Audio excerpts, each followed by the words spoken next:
Hello everyone.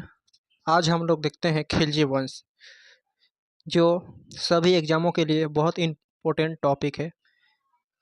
इसको खिलजी वंश या खिलजी क्रांति के नाम से भी जाना जाता है, जिसका समय काल है 1290 से लेकर 1320 ईस्वी में। यहाँ पर कोष्ट में 1220 नहीं है, 1290 से लेकर 1320 ईस्वी में। पहला देखते हैं जलालुद्दीन फिरोज खिलजी। खिलजी वंश का पहला शासक था जलालुद्दीन फिरोज खिलजी, जिसका शासनकाल 1290 से लेकर 1296 तक यानी 6 साल था। अगला लाइन देखते हैं, फिरोज खिलजी ने 1290 में शमसुद्दीन कैमुर्स की हत्या करके गद्दी पर बैठा। शमसुद्दीन कैमुर्स की हत्या करके गद्दी पर बैठा था। इसने अपने अधिकारी इसने अपने राजधानी किलोखरी बनाया था। इसने अपने राजधानी कहाँ बनाया? किलोखरी बनाया। दक्षिण भारत में सर्वप्रथम आक्रमण करने वाला यही शासक था। तो लिखा गया है दक्षिण भारत में सर्वप्रथम आक्रमण करने वाला फिरोज खिलजी के शासनकाल में हुआ था। सबसे पहले दक्षिण भारत में आक्रमण हुआ था इसी के शासनकाल में। उस समय दक्षिण भारत के देवगिरी पर रामचंद्र देव शासन कर रहा था। जब इसने आक्रमण करवाया था दक्षिण भारत में, तो दक्षिण भारत में ऑलरेडी एक राजा रहता था जिसका नाम था रामचंद्र देव। रामचंद्र देव देवगिरी का था। अगला लाइन है, फिरोज खिलजी ऐसा शासक था जो दूसरे को खुश करने तथा हिंदू जनता के प्रति उदार दृष्टिकोण रखता था। अगला है, फिरोज खिलजी अपनी बेटी की शादी चंगेज खां की नाती उलुग खां से करा दी। नेक्स्ट लाइन है, फिरोज खिलजी ईरान के धार्मिक फकीर सीदी मौला को हाथी से कुचवा दिया। अगला क्वेश्चन है, फिरोज खिलजी 70 वर्ष की आयु में गद्दी पर बैठा था। नेक्स्ट क्वेश्चन है, फिरोज खिलजी की हत्या उसका दामाद भी था और भतीजा भी थी। अलाउद्दीन खिलजी ने 1296 ईस्वी में इलाहाबाद के कड़मानिकपुर में किया। उसका हत्या कड़मानिकपुर में कर दिया।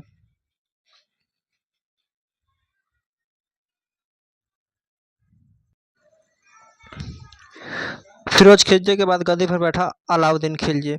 इसका शासनकाल 1296 ईस्वी से लेकर 1316 ईस्वी तक था।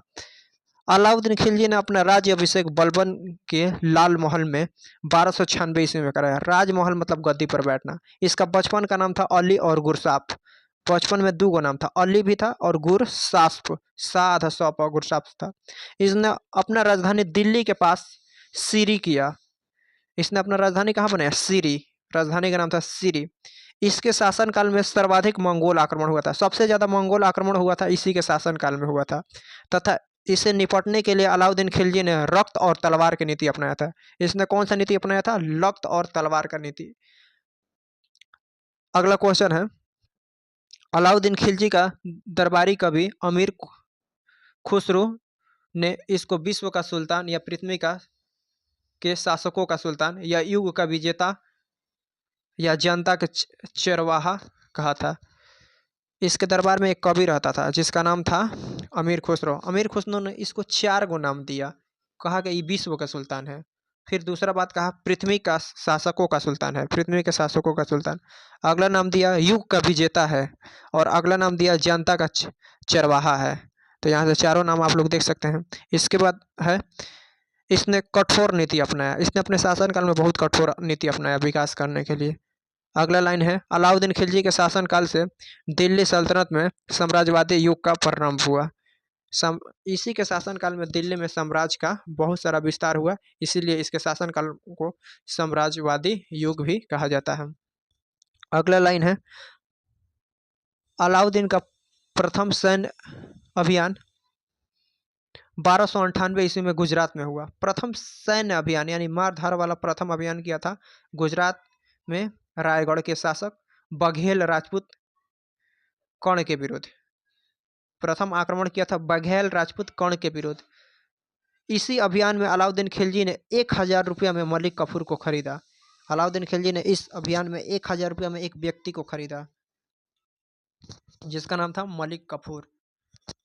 इसलिए मलिक कफूर को 1000 दिनारी भी कहा जाता था। 1000 दिनार को खरीदा था, इसलिए उसका नाम 1000 दिनारी भी रख दिया गया था। इस अभियान को जीत जाने के कारण अकबर अपने आप को द्वितीय सिकंदर द्वितीय सिकंदर या सिकंदर सानी, कोष्ट में यहाँ लिखा है सानी, इसको रानी नहीं पढ़ना है, सानी, सिकंदर सानी का उपाधि लिया।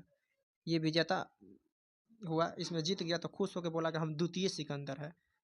पहला सिकंदर 300 ईसा पूर्व के आसपास में पढ़ाए थे, इसके बाद ये द्वितीय सिकंदर का यहाँ पर बात किया जा रहा है। नीचे लाइन है, अलाउद्दीन को मलिक कफूर को खरीद कर नुसरत खान ने दिया था।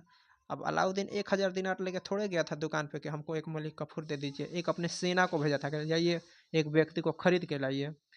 तो मलिक कफूर किसने खरीदा था? मलिक कफूर। ये पैराग्राफ समझ में आ गया। और 2 पैराग्राफ है वो भी समझ में आ जाएगा। नेक्स्ट लाइन देख, अगला लाइन है, अलाउद्दीन खिलजी शासनकाल में दक्षिण भारत में पहला आक्रमण तेलंगाना के शासक प्रताप रुद्र देव पर मलिक कफूर ने किया था।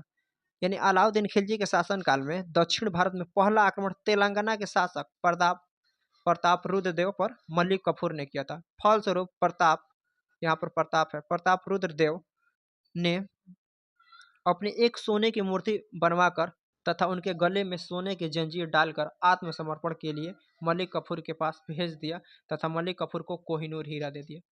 देखिए, अलाउद्दीन खिलजी के शासनकाल में इसी के सेनापति जो 1000 दिनारी कहा जाता है, वो आक्रमण किया दक्षिण भारत में, दक्षिण भारत के रुद्र प्रताप सेना पर, और रुद्र प्रताप सेना ने इस युद्ध में हार मान गया था, और एक हार मान गया है तो एक जुर्माना के तौर पर या गिफ्ट के रूप में या माफ़ी मांगने के लिए एक उपहार दिया जो सोने का था।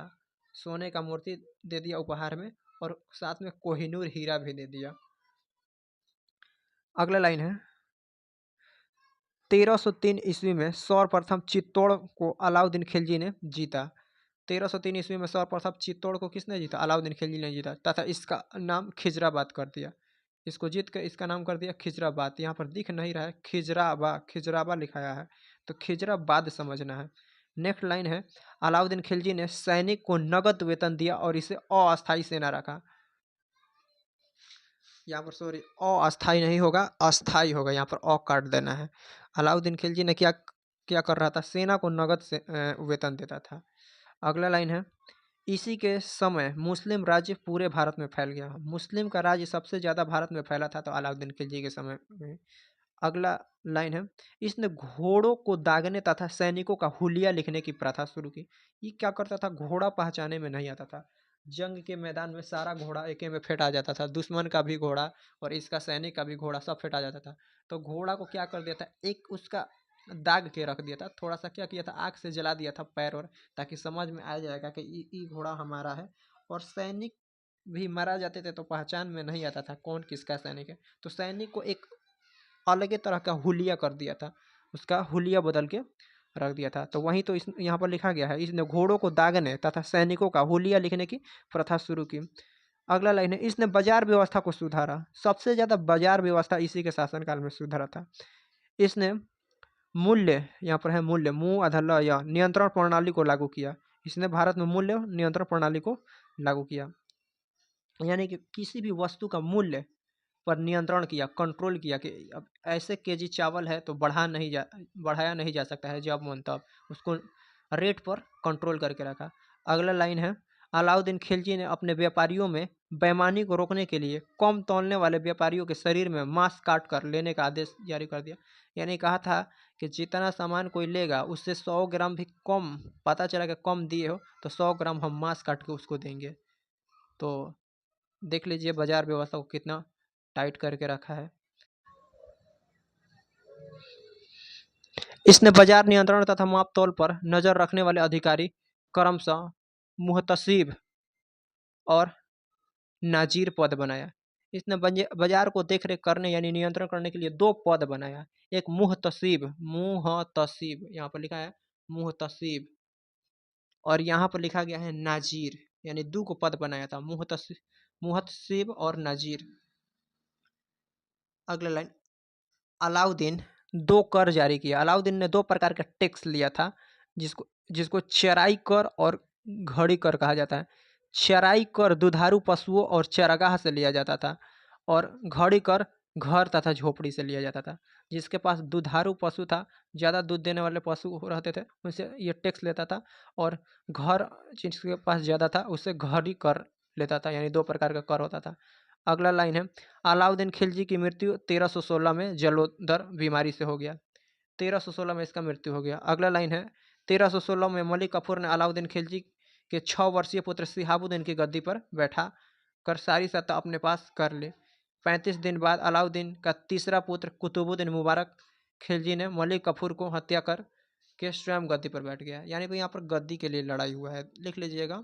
अगला लाइन है, मुबारक खिलजी नग्न रहना पसंद करता था। मुबारक खिलजी एक ऐसा शासक था जो नग्न स्थिति में रहना पसंद करता था, कपड़े का शौकीन नहीं था। अगला है, यह कभी कभी दरबार में नग्न होकर भी चला जाता था। नेक्स्ट लाइन है, इसने खलीफा का उपाधि लिया। इसने अपने आप को कहता था खलीफा है। इसका वजीर या पीएम खुसरा खां था। इसका पीएम ही इसका हरकत की वजह से इसका हत्या कर दिया और 1320 ईस्वी में खुसरा खां गद्दी पर बैठ गया। खुसरा खां हिंदू था जो धर्म बदलकर मुस्लिम बन गया था गद्दी पर बैठने के लिए, और इसने अपने आप को पैगंबर का सेनापति का उपाधि नाम रखा। इसने पैगंबर के सेनापति कहता था कि हम पैगंबर के सेनापति है। नेक्स्ट पैराग्राफ देखते हैं, लास्ट पैराग्राफ है।